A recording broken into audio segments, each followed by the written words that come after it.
If you believe that one picture is worth 1,000 words, you will love the EBIT chart.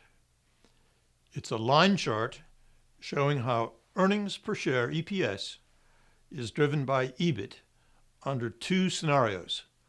One scenario is use of debt financing. The other is use of equity financing. Inputs for the analysis are few and simple. The amount of new financing that will be raised, a best case boom EBIT and a worst case bust EBIT, the existing amount of debt and its interest rate, the potential interest rate on new debt, the existing number of shares outstanding, the potential issue price for new shares, the income tax rate.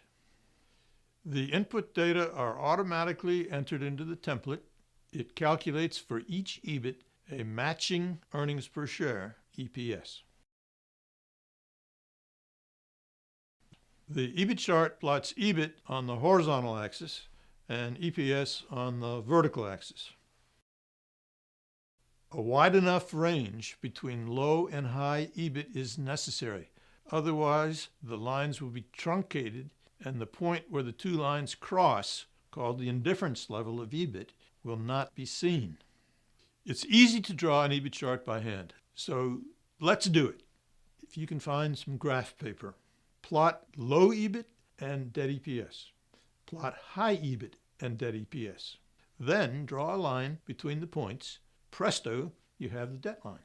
Plot low EBIT and equity EPS. Plot high EBIT and equity EPS, then draw a line between the points. Presto, you have the equity line.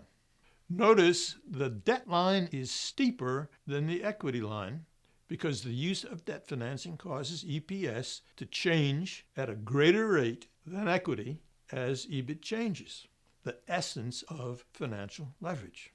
Note also the double-edged sword aspect of financial leverage.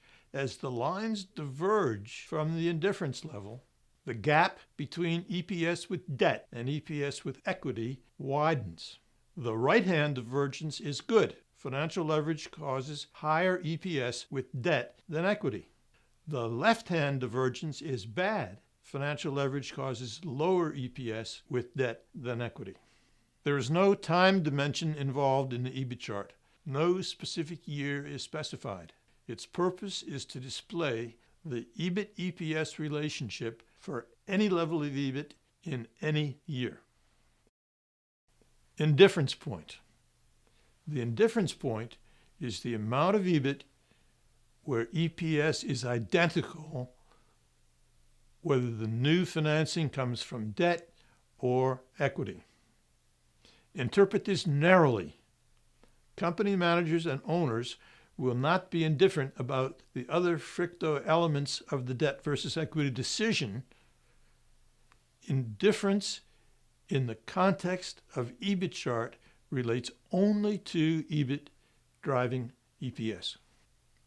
The numerical indifference point can be guesstimated by looking at the EBIT chart.